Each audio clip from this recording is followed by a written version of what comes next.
Have you ever been treated as if you didn't belong, even when you had every right to be there? Imagine stepping onto a plane, holding a first-class ticket you earned, only to be told you didn't deserve that seat because of how you look. At 34 feet, with nowhere to go, one man faced that exact humiliation. The choice was brutal: stay silent and swallow the insult, or rise up and challenge a system built to keep him down.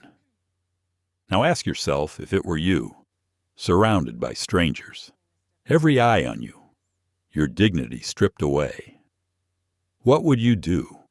Would you bow your head, or would you fight back, knowing the world might be watching? This is not just a story about a man wronged. It's about a man who turned shame into strength, who transformed one act of prejudice into a movement for justice, and his revenge. It wasn't loud, it was history-making. Stay with us, because once you hear what happened next, you'll never forget it. If this story moves you, please don't forget to like, share, and subscribe to our channel. Let's begin. The slap never came. Instead, it was the sudden splash of red wine that cut through the hush of the first-class cabin. The glass tilted from the trembling hand of flight attendant Karen Miller, and in one furious gesture, the deep crimson liquid arced through the air and landed squarely across Amelia Cross's face. For a heartbeat, time itself seemed to hold its breath. The scent of Cabernet clung to Amelia's tailored black blazer, dripping onto the polished leather of her briefcase resting by her feet. Around her, gas escaped from every direction. Someone muttered, "Oh my God!" Another passenger half rose from his seat, then sat down again, too stunned to intervene. Amelia did not flinch. Her hand moved slowly, deliberately. As she pulled a cloth napkin from the armrest pocket, she dabbed at her cheek, wiping away the liquid with a composure that made the cabin fall even quieter. Her eyes, dark, steady, unyielding, lifted and locked onto Karen's face. "You just made," she said softly, her voice calm as thunder before the storm, "the biggest mistake of your life." The sentence hung in the recycled air like static. It wasn't shouted. It wasn't a threat. It was a fact, delivered with a restraint that made it all the more terrifying. Karen's chest heaved, her own face flushed scarlet, though whether from anger, adrenaline, or dawning fear, no one could yet tell. Amelia leaned back against her seat. The dampness of her clothes was uncomfortable, the sting of wine in her eyes sharp, but her breathing remained steady. She knew better than anyone that moments like this were not accidents. They were choices, and choices always carried consequences. As she closed her eyes for a second, images surged unbidden. The first time she had flown as a teenager with her mother, when a gate agent looked at their economy boarding passes and sneered, "Don't block the line." The business meeting in Dallas, when she was the only black woman in the room and a client assumed she was the assistant. The investor luncheon where someone whispered that she must be a diversity hire, not the engineer who designed the turbine blades that saved billions in fuel costs. She had survived all of it. She had turned wounds into weapons, doubt into fire. And now, sitting in seat 2A of this aircraft at 34,000 feet, drenched in humiliation, yet cloaked in control, she realized this was no different. Except it was. This time, she wasn't just Amelia, the girl who once swallowed slights to keep her place. She was Dr. Amelia Cross, founder and CEO of Cross Aerospace, a company whose engines powered the very plane that Karen Miller was working on. And she wasn't about to let this moment vanish into silence. Around her, the passengers still hadn't decided how to react. Some stared openly, their phones hesitating in their hands, uncertain if recording was too much. Others looked away, as if pretending not to see would shield them from the tension suffocating the cabin. In row 3, a young black college student clutched his phone tightly, debating if pressing record would mark him as a target too. In seat 1B, a lawyer named John Matthews leaned forward, brows knit, already recognizing that what had just happened was not only cruel, but legally explosive. The hum of the engines was the only constant sound, steady and indifferent. Karen finally stepped back, her voice cracking with misplaced righteousness. "Passengers like you don't get to." She stopped herself, biting her tongue, but it was too late. The half-formed words had already revealed more than she intended. Amelia folded the napkin neatly, laid it on the armrest, and turned slowly toward the aisle. She did not speak again. She didn't need to. Her silence now was louder than any rebuttal. Her eyes swept the cabin, face by face, registering every witness. Some dropped their gaze in shame. Others held her stare for a moment before looking away. She memorized them all, just as she had memorized investors around a boardroom table, regulators in Washington hearings, rivals across international negotiations. Because Amelia Cross understood something most people never did in high-stakes moments. Every reaction mattered, every expression, every choice to record or remain silent, every whisper exchanged in the charged air, they all became part of the evidence. She exhaled slowly. There would be a time to act, to respond, to reveal, but not yet, not here. For now. She let the sting of the wine, the weight of the silence, and the quiet fury in her chest settle into the deepest part of her being. She knew that once the storm broke, it would not stop with one flight attendant or even one airline, because what Karen Miller didn't know, what not a single passenger in that cabin yet realized, was that this humiliation at 34,000 feet would ripple outward until it shook the foundations of the aviation industry itself. And Amelia Cross would make certain of it. 3 hours earlier, the world inside Gate 56 at Los Angeles International Airport had been ordinary. Travelers shuffled forward in slow waves, clutching coffees, checking their phones, corralling restless children. The overhead speakers announced boarding groups in a mechanical voice that blended into the steady buzz of 100 conversations. Amelia Cross stood in line, posture straight, movements unhurried. She carried a black leather briefcase worn smooth at the edges from years of use. Her blazer was simple, tailored to fit her tall frame, but it carried no visible designer mark. To anyone watching, she looked like another business traveler, serious, self-contained, prepared for a long flight. But Amelia had spent her life understanding how people looked at her. She could feel it in the glances from behind the counter, the subtle tightening around a smile, the pause before a greeting. It wasn't always obvious. Sometimes it was just a beat too long before a good morning, or an unnecessary question disguised as politeness. That morning, she saw it in Karen Miller. Karen stood near the jet bridge in crisp uniform, her blonde hair pinned back in a precise bun, her posture betraying the self-importance of someone who believed the cabin was her domain. As Amelia stepped forward to scan her boarding pass, Karen's eyes narrowed. "Good morning," Amelia said evenly, extending her ticket to the gate agent. The scanner beeped green. Clear. But Karen stepped closer, intercepting her path. "May I see that again?" Amelia turned the pass toward her without hesitation. She had learned not to resist these moments. Better to let them play out. Karen's fingers grazed the cardstock, flipping it front to back as if counterfeit boarding passes were a common trick.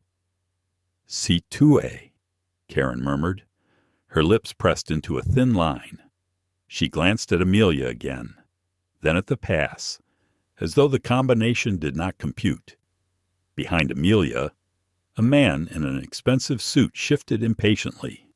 His boarding pass, still in his hand, was visible enough for Amelia to see the number 3C, a lower row, yet he had not been stopped. "Is there a problem?" Amelia asked, her voice measured, polite. Karen smiled a cold, practiced smile. "Just making sure everything's in order. You know how it is." "Yes." Amelia knew exactly how it was. She stepped forward onto the jet bridge, the scent of aviation fuel faint in the recycled air. Each step echoed memories she wished she didn't carry her mother's weary expression after being told they had to wait. Though the row was empty, the professor at MIT who assumed her project had been a group effort. The boardroom chair who once asked if she was lost on her way to the assistant pool. Amelia tightened her grip on the briefcase handle. She had built an empire on turning those slights into momentum. But sometimes, the weight of them pressed heavy even now. Inside the cabin, first class gleamed with muted gold fixtures and navy leather seats. The hum of air conditioning whispered overhead. Passengers arranged their belongings with the quiet rituals of the frequent flyer. Amelia slid into seat 2A, the window seat, placing her briefcase beneath the seat ahead. She smoothed her blazer, set her phone on airplane mode, and opened her laptop. A spreadsheet bloomed across the screen, rows of numbers, projected figures for the next fiscal quarter. She tried to focus, but her eyes lifted when she heard the tone of Karen's voice change. "Welcome aboard, sir," Karen said brightly to the man in 1A, just ahead of Amelia. She leaned forward to lift his carry-on into the overhead bin, smiling wide, offering details about the wine list. Amelia noted the difference. The same woman who had scrutinized her boarding pass now overflowed with warmth for someone else. The man in 1A looked back once, catching Amelia's gaze, then smirked as if to confirm the unspoken hierarchy he belonged here. She did not. Amelia returned her eyes to her laptop, but her fingers stilled on the keys. In the row across the aisle, John Matthews, the lawyer, had just sat down. He noticed the exchange, his brow furrowing ever so slightly. He had built a career recognizing power plays, coded language, manipulation. Something in Karen's behavior unsettled him. 2 rows back, the young college student glanced nervously around. He saw Amelia, saw Karen, saw the different rules applied. He shifted in his seat, unsure whether to look down or keep watching. The cabin door closed with a metallic click. The safety video played, but Amelia barely registered the instructions. Her thoughts drifted inward, toward the presentation she would deliver the next morning in New York. It was about sustainable aviation technology, the kind of innovation that could cut emissions and reshape how airlines operated. It was her life's work. The irony wasn't lost on her. She was flying on a jet powered by engines her company designed, yet being treated as if she didn't belong in the seat she had purchased. As the plane pushed back from the gate, Karen walked the aisle, eyes sharp, lips pursed. When she reached Amelia's row, she paused just a fraction longer than necessary. "Buckle tight, ma'am," she said. Her voice clipped. Amelia clicked the belt into place with deliberate calm. She had spent a lifetime reading signs, and the signs were unmistakable now. This wasn't going to be an ordinary flight. She closed her laptop, rested her hands on her knees, and let the engine's rumble rise beneath her. Somewhere deep inside, a storm gathered. She could already sense that the hours ahead would test not only her patience, but also the principles she had built her life upon. And for reasons she couldn't yet explain, she knew that this flight, this journey through the sky at 34,000 feet, would change everything. The jet engines roared louder as the aircraft lifted off from the runway, tilting upward into the pale California sky. Sunlight spilled across Amelia Cross's face through the small oval window. She closed her eyes for a brief second, steadying her breath. The morning had already shown its cracks, and she suspected more were coming. As the seatbelt sign chimed off, the rhythm of the cabin shifted.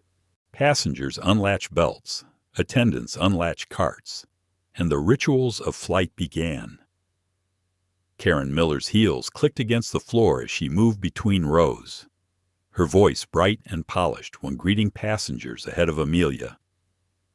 When Karen finally stopped at 2A, the tone changed. "What can I get you to drink?" she asked flatly. No smile, no warmth. "Sparkling water?" "Please," Amelia replied, her voice calm. Karen nodded once, turned, and disappeared toward the galley. 5 minutes later, she returned, not with sparkling water, but with a plastic cup of tap water. She placed it on Amelia's tray table with a little more force than necessary. Drops splashed onto the polished surface. Amelia's fingers rested on the armrest, unmoving. She let her eyes fall to the spilled water, then back to Karen's retreating figure. It was small, almost laughably so, and yet... Amelia recognized the gesture for what it was, not an accident, but a signal. She pulled out her phone, opened her notes app, and typed 11:52A. "Mum, drink request ignored. Served tap water instead of sparkling. Cup slammed down. Witnesses row 1, row 3. It was a habit she had carried for years. Her assistant Daniel had once told her, "Always write it down. Details win cases. Details shift power." As Karen moved through the cabin, Amelia watched with quiet, clinical observation.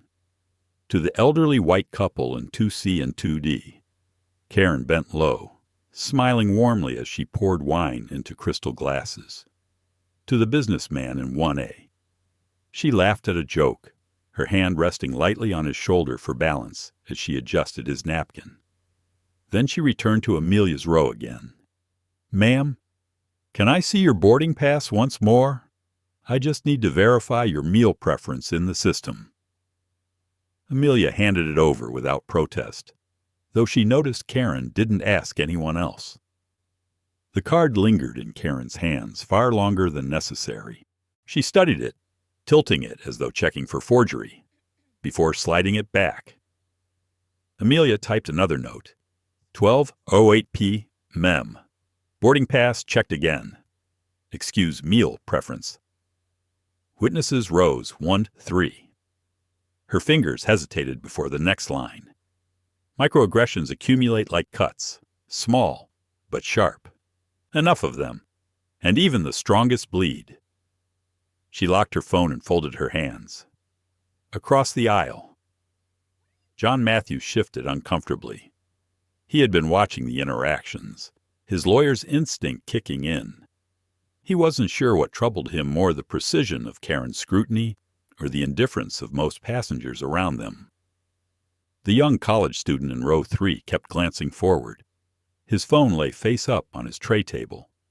The camera app open, but not recording yet. His thumb hovered over the red button, wrestling with fear and duty. As the meal service began, the differences grew starker.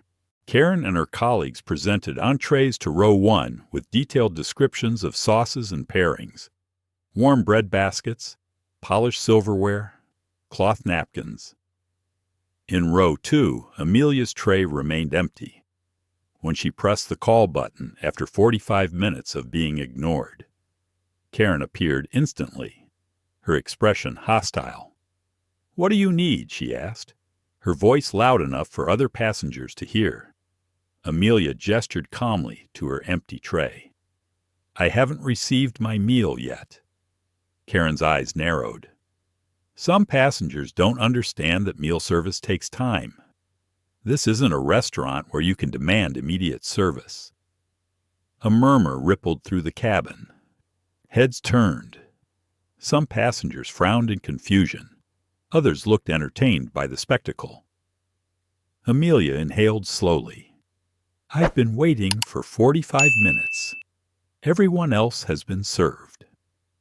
Karen's laugh was sharp, mocking. People like you always think you deserve special treatment. This isn't how the real world works. The phrase landed like a knife.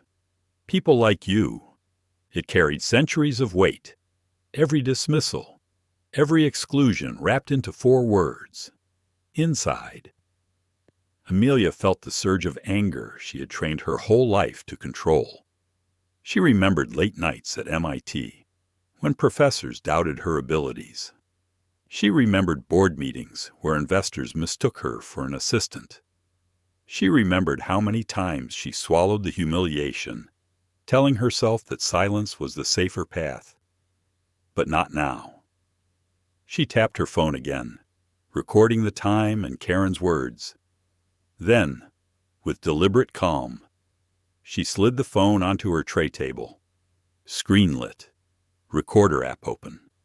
I'd like to document this conversation for quality assurance purposes, she said, her voice steady, clear enough for nearby passengers to hear.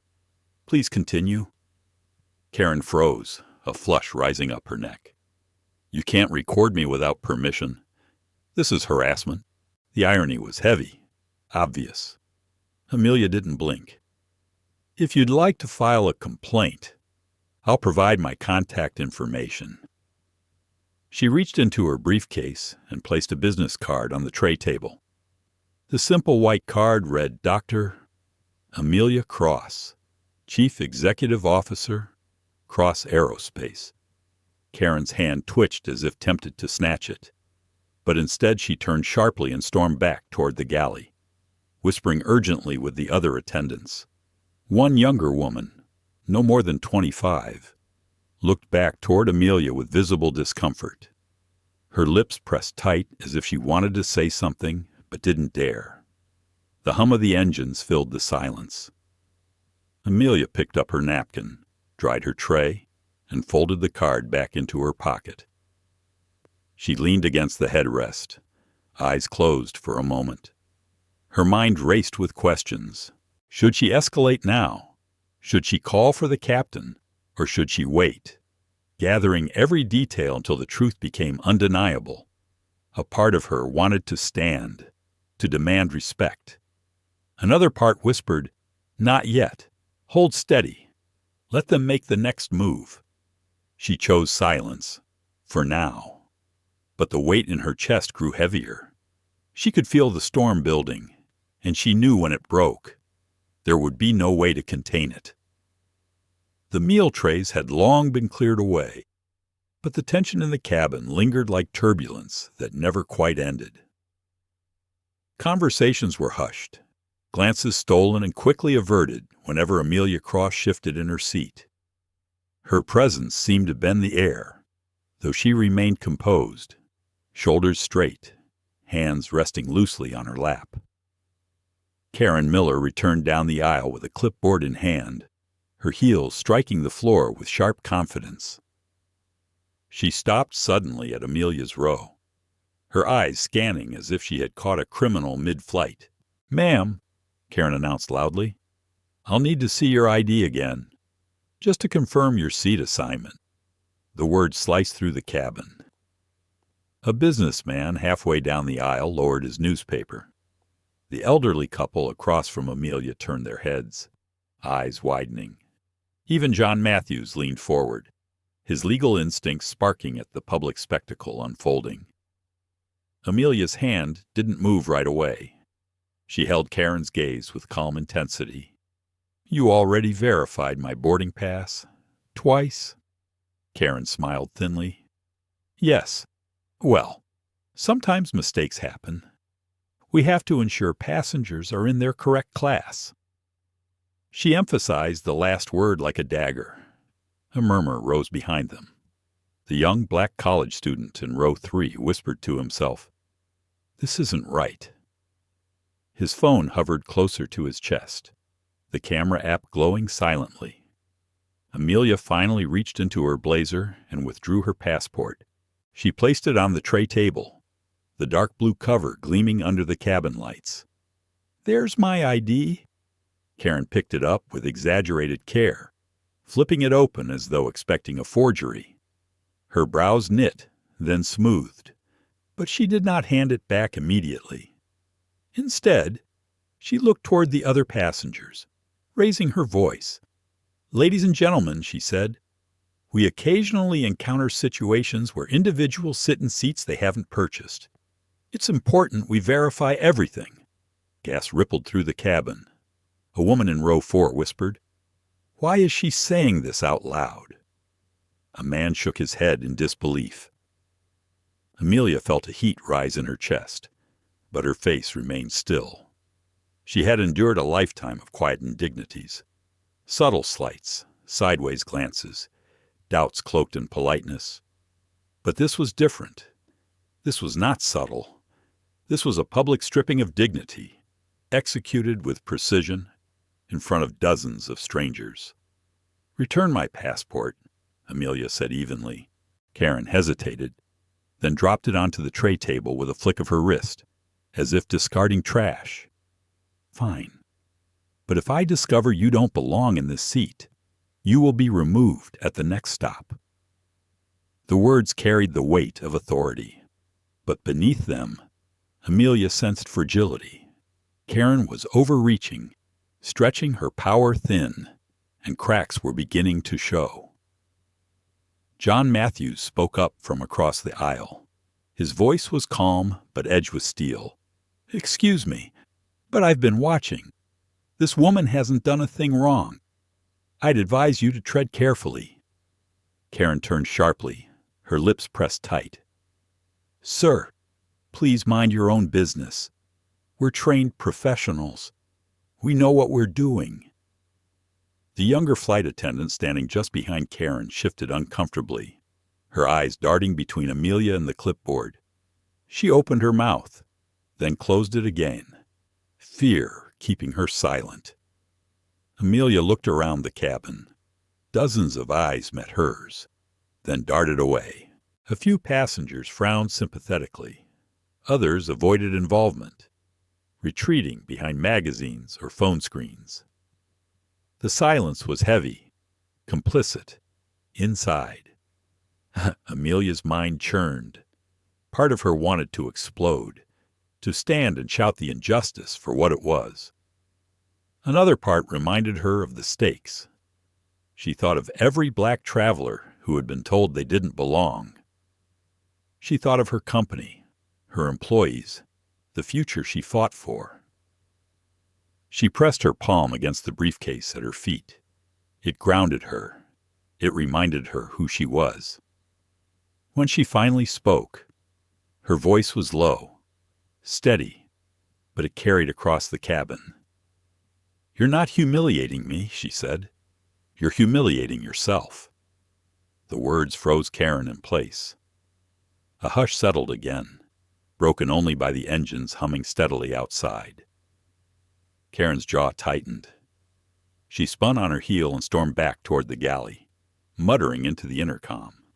Her shoulders were stiff, defensive, brittle with anger. Amelia exhaled slowly. Her pulse hammered in her temples, but she didn't let it show. She reached for her napkin, folded it into a neat square, and set it on the tray.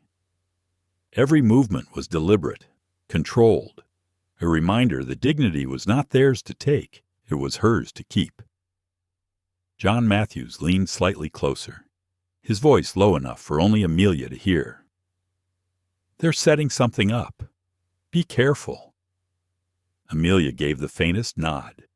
She already knew. This was only the beginning. The storm had not yet broken, but the first lightning strike had landed, and when the thunder followed, it would be heard far beyond this cabin. The intercom crackled. A clipped announcement followed. Karen's voice strained, but authoritative. "Captain, we have a situation in the cabin. Passenger in 2A is being uncooperative." The words echoed down the aisle like a verdict. Heads turned instantly toward Amelia Cross, who sat motionless by the window. her hands folded neatly in her lap. She didn't move, didn't protest. She had learned long ago that silence could be louder than shouting. Moments later, the cockpit door opened with a hiss. Out stepped Captain Mark Miller Karen's husband. His presence filled the narrow aisle. Tall, uniform pressed to perfection, pilot stripes gleaming. He adjusted his hat as he strode forward, his face set in a mask of authority. "Where is the problem passenger?" His voice carried easily, and though he directed the question at Karen, his eyes were already fixed on Amelia. Karen gestured sharply toward her. "Right there. She's refusing to comply, questioning crew authority, and causing disruption." Amelia turned her head slowly, meeting the captain's gaze. She remained composed, though inside she felt the sting of the trap being set. A husband and wife team, united not by duty but by bias, had already judged her guilty. Captain Mark stopped at her row. "Ma'am, I'm going to need you to cooperate with the crew. If you don't, I will have no choice but to remove you from this aircraft at our next stop." Gasps and whispers fluttered through the cabin. The businessman in 1A smirked, almost pleased to see Amelia cornered. The elderly couple exchanged anxious looks. John Matthews straightened in his seat, his hand instinctively reaching for a pen, as if to document every word. Amelia inhaled deeply, letting the breath steady her. She spoke with calm precision. "Captain, I have complied with every request. I showed my boarding pass multiple times. I presented my ID. I've done nothing but sit in my assigned seat." Karen interrupted sharply. "That's not true." But Amelia's voice, calm and deliberate, cut through. Everyone here saw what happened. Every word, every action. Her gaze swept across the cabin, pausing on the faces of those who had witnessed the treatment. Some looked down, avoiding her eyes. Others shifted uncomfortably, as though their silence weighed on them. Captain Mark's expression hardened. "Passengers don't run this cabin. The crew does. If you can't respect that, you don't fly." The young black college student gripped his phone tighter, the record button glowing red. His breath quickened, but he held steady.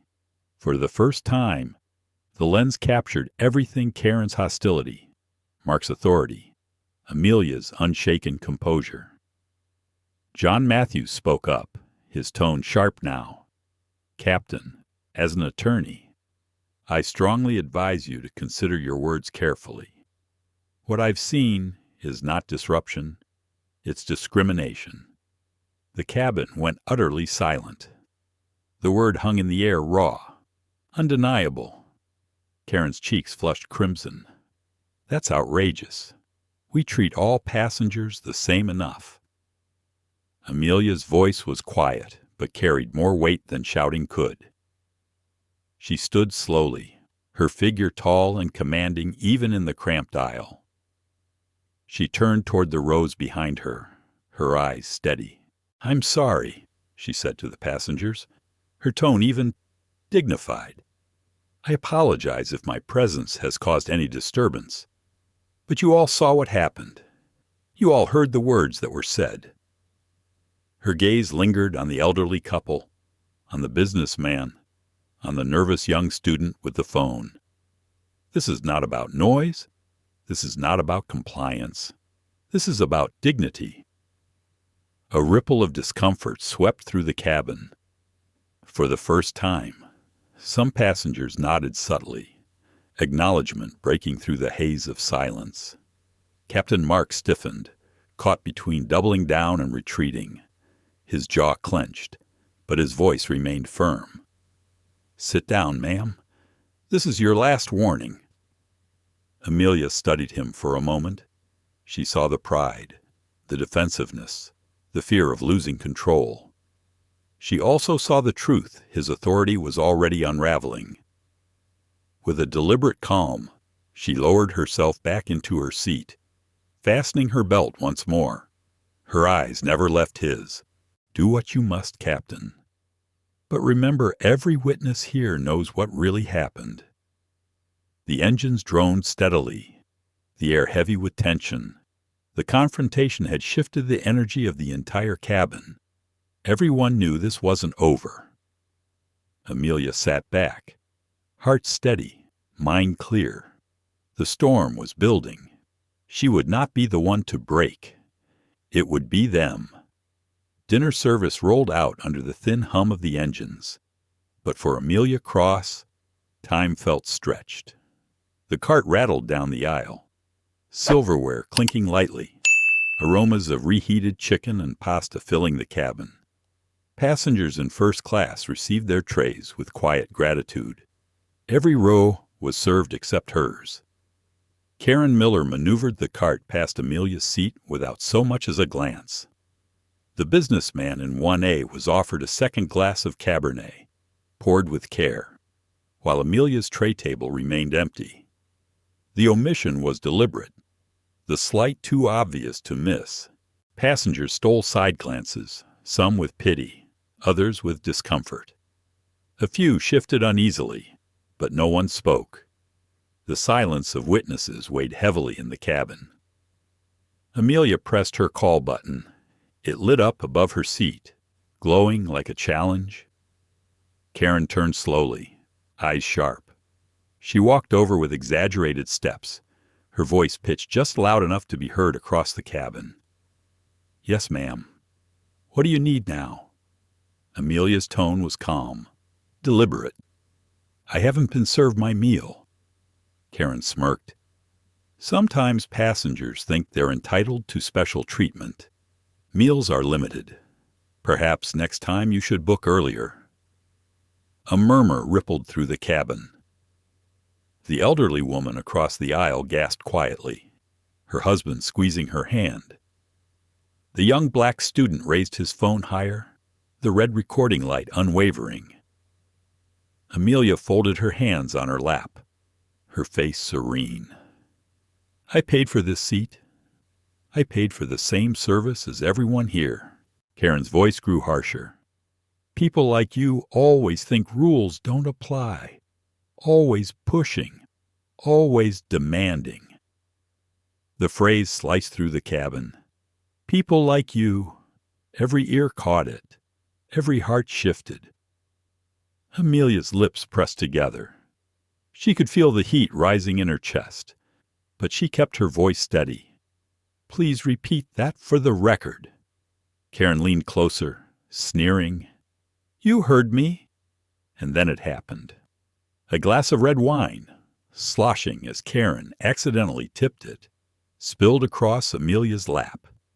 Crimson liquid soaked into her blazer, dripping onto the floor. The businessman in 1A chuckled softly, but his laughter was drowned by the gasps around them. The stain spread like blood across Amelia's clothing.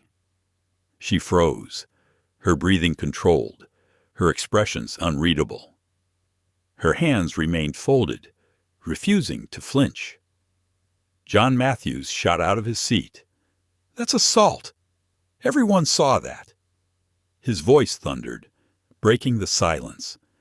Karen's composure cracked. "Sit down.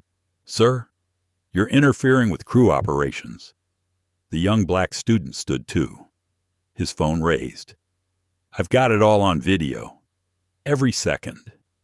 His voice trembled with both fear and resolve. Captain Mark emerged again from the cockpit, face red, fists clenched. "Enough. This flight is under my command. Sit down or face arrest when we land." Amelia stood slowly, rising taller than fear, taller than humiliation. Her voice was calm, almost gentle, but it carried through the cabin with clarity. "Captain, your wife just humiliated and assaulted me in front of every passenger here, and I assure you, this will not end the way you think." She reached into her briefcase, pulling out a slim tablet. The screen lit up with a logo instantly recognizable to anyone who had flown in the last decade: Cross Aerospace, the company that powered most of the airline's fleet. Amelia turned the screen outward, showing her own CEO portrait on the corporate website. Her voice remained steady, her diction precise. "My name is Dr. Amelia Cross. I am the founder and CEO of Cross Aerospace. The engines carrying this aircraft across the country were designed and manufactured by my company. My signature is on the patent paperwork.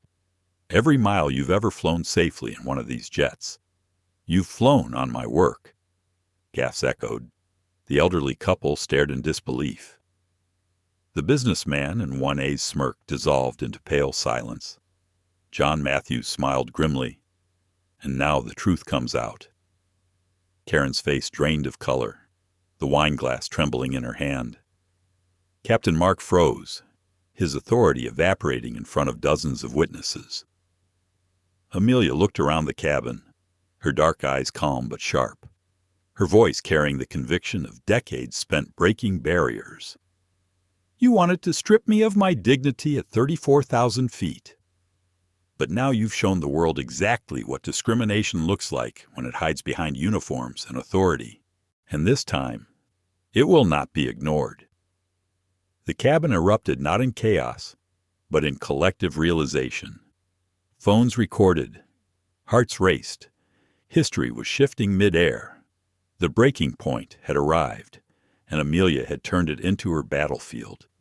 The cabin was still vibrating with shock when Amelia Cross lowered her tablet. The glow from the screen seemed almost theatrical, casting her in a halo of authority. The passengers were silent, their phones lifted, their breathing shallow. Captain Mark Miller's face hardened. He stepped forward, trying to reclaim control. "Enough of this performance. You're disrupting flight operations. Sit down or I will have federal marshals waiting in New York." Amelia didn't blink. She tapped the edge of her tablet, opening a secure communication app. The logo of Cross Aerospace blinked like a warning light. With deliberate calm, she spoke into the microphone. "This is Dr. Amelia Cross. Protocol 9, Flight 227, en route to JFK." The words seemed meaningless to most passengers, but John Matthews' eyes widened. "She's pulling the emergency line." Within seconds, the intercom in the captain's hand buzzed. Mark frowned, answered, and his face drained of color. A voice, crisp and sharp, filled the silence. "Captain Miller, this is Alan Rogers, CEO of Skyreach Airlines. You will explain to me immediately why my office has received 12 calls from the Department of Transportation, 5 from the FAA, and countless media outlets about an assault on Dr. Amelia Cross aboard your flight." The entire first-class cabin went still. Passengers leaned forward, straining to hear every word. Mark stammered, "Sir, we have a disruptive passenger." The interruption was swift, devastating. That passenger is the single most important partner in our company's history. Cross Aerospace powers 70% of our fleet. Our contracts with her organization are valued at over $2.8 billion annually.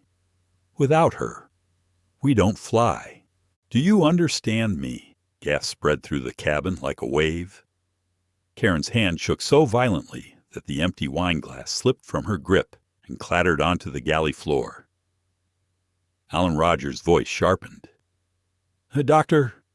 Cross is not disruptive. She is our lifeline.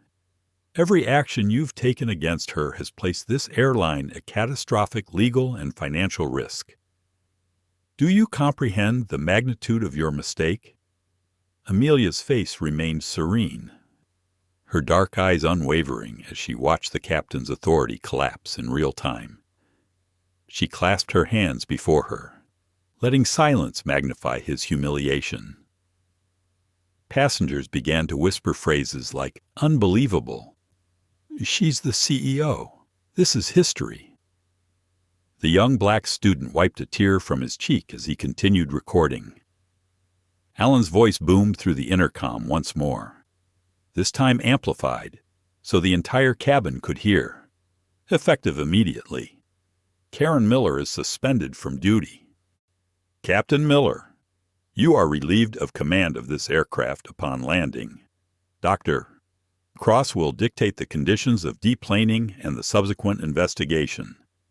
The businessman in 1A, who had smirked at Amelia earlier, swallowed hard, his face pale. He shifted uncomfortably in his seat, avoiding her gaze. Karen's lips trembled. I didn't know who she was." Amelia's reply was soft, almost gentle, but it carried the force of thunder. "That's exactly the problem. Ms. Miller. Respect shouldn't depend on knowing someone's title. It should be given because every passenger deserves dignity." The elderly woman across the aisle dabbed at her eyes with a tissue, whispering to her husband, "She's right. She's so right." John Matthews stepped forward, his voice ringing with conviction. "Ladies and gentlemen, we are witnesses to a landmark moment. Remember this day, because this is how accountability takes flight." The cabin filled with a charged silence, part awe, part shame, part exhilaration. Every phone camera caught the scene. Every heart knew it would live far beyond this flight. Amelia sank slowly back into her seat, her blazer still stained with wine, but her posture unbroken. Inside, her chest ached with the memory of a lifetime of slights, but she felt something deeper resolve, steady as the hum of the engines carrying them eastward. Her revenge had never been about spectacle. It was about turning pain into precedent, and now the skies themselves bore witness. The hours after Alan Rogers' voice thundered through the intercom were unlike anything Amelia Cross had ever experienced in flight. The air inside the cabin shifted no longer heavy with humiliation, but charged with anticipation. Passengers glanced between Amelia and the crew, whispering, clutching their phones as if holding pieces of history in their hands. Karen Miller sat in the jump seat, her face ghostly, her eyes hollow. Captain Mark Miller retreated to the cockpit, but the aura of command he once carried had dissolved into a fragile shell. Every few minutes, Amelia noticed his hand appear in the crack of the cockpit door, wiping sweat from his brow. John Matthews leaned over toward Amelia. "Dr. Cross, I've already drafted a statement, if you'd like. I can coordinate with federal officials when we land. The footage is everywhere, Twitter, TikTok, you name it. The world is watching."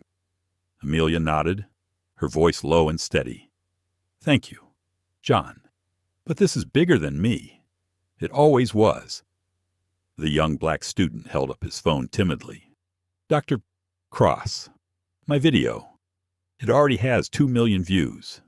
My friends are sharing it. Celebrities are resharing it. Everyone's calling you a hero." His voice cracked, a mix of awe and gratitude. Amelia smiled softly, placing a hand over his. "I'm not a hero. I'm just a woman who refused to stay silent." The cabin lights dimmed as the captain announced their descent into JFK. His voice, once booming with authority, now trembled on the edges. "Ladies and gentlemen, we'll be landing shortly. Please prepare for arrival." Through the window, Amelia could see the Manhattan skyline, glittering in the night. But what truly caught her attention were the flashing blue and red lights clustered along the runway. Dozens of police cars, federal vehicles, and media vans lined the tarmac, their presence unmistakable even from 3,000 feet above ground. The businessman in 1A muttered under his breath, "This is insane. All this over one woman." His tone dripped with resentment. But when he noticed 3 phones recording him, He clamped his mouth shut and stared at his shoes. The elderly couple leaned toward Amelia, their voices trembling with emotion. "We're so sorry for staying quiet earlier. We should have spoken up sooner." Amelia met their eyes with compassion. "Silence is heavy, but you're speaking now, and that matters." The landing was rough, the plane jolting as though the weight of the scandal pressed down on its wings. When the wheels finally screeched onto the runway, a ripple of tension surged through the cabin. Passengers clutched their belongings, not out of eagerness to deplane, but in anticipation of what waited outside. As the jet taxied toward the gate, Amelia's phone vibrated with messages flooding in. Her assistant, Marcus Lee, had sent a single-line legal team assembled. "Press conference ready. We're with you." The plane halted at the gate, but instead of the usual bustle, the doors remained shut. Then came a sound that tightened every stomach in the cabin, the metallic clank of the jet bridge locking, followed by the heavy thud of security boots approaching. The door opened, and a line of federal marshals entered, their presence calm but commanding. Behind them, Amelia spotted cameras flashing through the windows, their lenses eager to capture the unfolding drama. "Dr. Amelia Cross," one marshal asked, his tone formal yet respectful. Amelia stood, shoulders back, wine-stained blazer still worn like armor. "Yes," the marshal nodded. "We're here at your request, and on direct orders from both Skyreach headquarters and the FAA. You will be escorted safely through the terminal. Statements will be taken from every passenger." Karen whimpered from her seat. "What about us?" The marshal's gaze hardened. "You and Captain Miller will be escorted separately for questioning, effective immediately. You're both suspended from duty." The passengers erupted, some clapping, others gasping, a few recording every second. John Matthews raised his phone high. "Justice begins right here." Amelia walked down the aisle slowly, each step steady, as if carrying the weight of every silent indignity she had endured before this day. The young black student whispered after her. She turned humiliation into power. And as Amelia crossed the threshold of the aircraft, the roar of reporters, flashing bulbs, and the echo of history's judgment awaited her. The descent into New York was more than the end of a flight. It was the beginning of consequences that would reshape an entire industry. The doors of the jet bridge opened into a wall of sound. Reporters shouted Amelia Cross's name. Microphones thrust forward like weapons. Camera flashes exploded, each burst illuminating her wine-stained blazer and calm, unyielding face. Federal marshals flanked her, forming a protective corridor through the chaos. "Doctor Cross, what happened on Flight 227? Were you assaulted by the crew? Is it true the captain is married to the flight attendant involved?" Amelia paused just long enough to lift her chin. Her voice, though soft, cut through the uproar with surgical precision. "You've all seen the footage. This is not about one person's mistake. This is about a system that allowed humiliation to thrive unchecked at 34,000 feet. That ends today." The crowd roared louder, the words already making their way across live streams and breaking news tickers. Inside a private conference room at JFK, the atmosphere was no less charged. Executives from Skyreach Airlines, summoned on short notice, crowded around a polished mahogany table. At the head sat Alan Rogers, the airline's CEO, his tie loosened, his face pale. Damage reports he demanded. A communications officer spoke quickly, eyes glued to her laptop. "The video has surpassed 30 million views in 2 hours. Hashtags Justice for Amelia and Respect at Altitude are trending worldwide. Politicians, activists, even celebrities are weighing in. Stock has already dropped 9% in after-hours trading. Alan rubbed his temples. And Cross Aerospace. Another executive swallowed hard. Their stock is soaring. Investors are positioning them as the moral and technological backbone of aviation. At that moment, the door opened, and Amelia entered with federal marshals and John Matthews at her side. Every executive in the room stood, some out of respect, others out of fear. Alan gestured toward a seat. "Dr. Cross, thank you for coming." Amelia held up a hand, her calm disarming the room. "This is not a courtesy visit. Mr. Rogers, this is accountability." She laid her tablet on the table, the Cross Aerospace logo glowing. "You have a cultural problem that nearly destroyed the trust between your airline and the passengers who keep you alive. This is not just about me.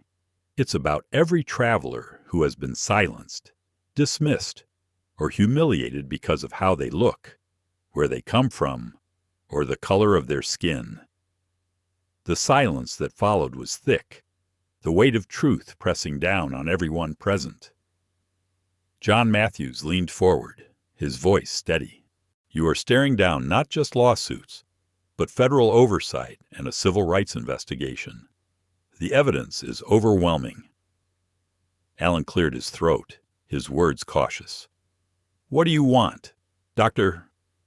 Cross?" Amelia looked around the table, her gaze steady on each executive. "I want guarantees. I want systemic reform, not apologies crafted by PR teams. I want binding commitments, mandatory anti-bias training, independent oversight boards, anonymous reporting lines that tie directly to evaluations, and transparent consequences. And I want them announced publicly tonight." Gas filled the room. One executive protested, "That's impossible. The board will never approve in time." Amelia's voice cut cleanly through the objection. "Then prepare to lose your largest supplier. Cross Aerospace can walk away tomorrow, and your airline will be grounded in less than a year." The ultimatum hung in the air like a thunderclap. Even Alan Rogers, who had weathered countless crises, faltered under the intensity of her words. Finally, he nodded, his voice hoarse. "We'll convene the board immediately. You'll have your commitments." Amelia sat back, folding her hands. Inside, she felt a mixture of exhaustion and fire. For years, she had endured slights both subtle and cruel. Tonight, she held not just the power of her company, but the weight of millions who had been silenced before her. She thought of the young black student who filmed the abuse, of the elderly couple who whispered apologies, of every silent witness who now saw what courage could ignite. Her humiliation had transformed into a firestorm, and from it, change would have to rise. Outside, the media frenzy grew. Headlines screamed across the nation. CEO assaulted at 34,000 feet forces airline reckoning. Amelia Cross turns humiliation into reform. Justice at altitude. And as the night deepened, one truth crystallized. This was no longer just a scandal. It was a movement. 3 months later, the skyline of New York shimmered against the glass walls of the Cross Aerospace headquarters. The building, tall and sleek, reflected the morning sun like a monument to resilience. Inside, the air buzzed with anticipation. A crew from 60 Minutes had set up cameras in the boardroom, preparing for a broadcast that would be watched in living rooms, offices, and airports across America. Amelia Cross sat at the head of the polished oak table, her posture calm, her gaze steady.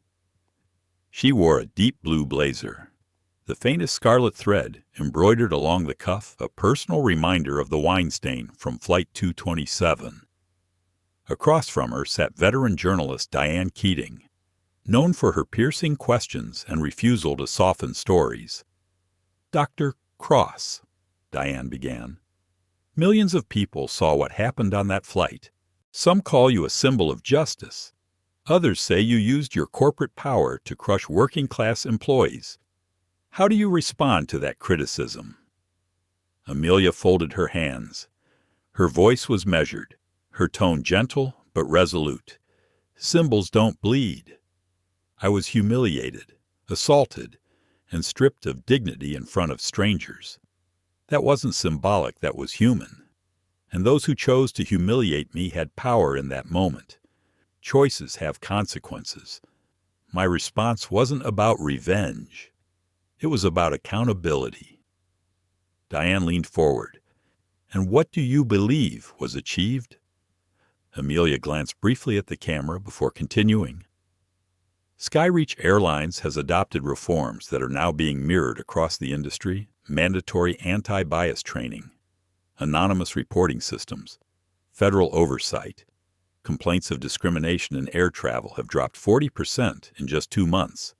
But more importantly, ordinary passengers are speaking up. Silence no longer feels safe. Behind the camera, producers exchanged quick looks. Amelia's words carried weight that transcended statistics. Diane asked, "But was it worth it, the personal cost?" For a moment, Amelia hesitated. A flicker of vulnerability softened her face. She thought of the sleepless nights replaying the slap, the sting of humiliation that still lingered. She thought of her daughter, who had asked, "Mom, why did that woman hate you so much?" Amelia's voice trembled slightly, but steadied as she spoke. "There were moments when I wanted to let it go. It would have been easier to stay quiet, to pretend it didn't matter. But then I thought about every young engineer who looks like me, every traveler who has been told they don't belong. If I stayed silent, I'd be telling them to accept less than dignity. And that, Diane, was a price I wasn't willing to pay." The camera zoomed closer. Amelia's dark eyes locked onto the lens. Speaking directly to millions watching, power isn't about punishing your enemies. It's about protecting those who don't have the voice or platform to protect themselves. What happened to me at 34,000 feet wasn't unique. The difference is, it was documented. My responsibility now is to make sure others don't need cameras to be treated with respect. The words hung in the room like a verdict. Diane gave a slight nod, recognizing the gravity of what had just been said. The broadcast aired that Sunday night. Within minutes, Amelia's words trended worldwide. Clips of her saying, "Symbols don't bleed, and power is about protection, not revenge," ricocheted across social media. At JFK Airport, passengers waiting to board flights watched the interview on muted TVs above the gates. Some applauded quietly. A flight attendant in uniform wiped a tear from her eye. In Atlanta, the young black student who had filmed the original abuse sat in his dorm room, his phone buzzing with notifications. He whispered to himself, "She turned pain into something bigger, into something for all of us." In a quiet suburb, the elderly couple who had apologized to Amelia clasped hands, feeling a small piece of healing in her words. And even in silence, Karen Miller and Captain Mark faced the weight of their choices: federal hearings, revoked licenses, reputations erased. Their names had become lessons, cautionary tales in corporate training modules about dignity, power, and prejudice. The legacy, however, was not theirs to define. It belonged to Amelia Cross. 2 weeks later, the Amelia Cross Foundation for Transportation Equality launched, funded with a $55 million settlement. Scholarships for underrepresented students in aerospace engineering, legal aid for passengers facing discrimination, training modules for airlines worldwide. Billboards lit up with the foundation's motto, pulled from Amelia's most viral quote, "Justice at any altitude." In the months that followed, airlines recorded their most diverse hires in history. complaints continued to fall. Passenger satisfaction reached all-time highs. And in countless airports, strangers exchanged glances of quiet solidarity, reminded that dignity was no longer negotiable.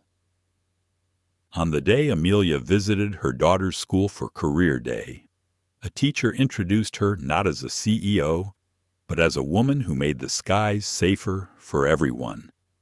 Her daughter smiled with pride. That night, Amelia stood on her balcony, gazing at the city lights. The memory of the slap still lingered sharp, painful, but it no longer defined her. What defined her now was what she had built from it. Her humiliation had become history. Her revenge had become reform. And across the nation, millions whispered the same truth. Never underestimate a black woman who knows her worth. This story is more than an airline scandal. It's a mirror held up to society. At its heart, it reminds us that dignity is not a privilege granted by titles, wealth, or recognition. It is a basic right owed to every person, regardless of race, status, or background. Too often, people in positions of authority forget that their smallest actions can wound deeply. Yet this narrative shows us something else too, that silence allows injustice to grow. But courage spoken calmly and firmly has the power to reshape entire systems. For older audiences who have seen decades of change, this lesson carries a special weight. Many have lived through moments where speaking up carried real risk. What Amelia or Marcus or Jordan in similar stories teaches us is that one voice, if steady enough, can ripple outward and inspire millions. Respect is not about knowing someone's position.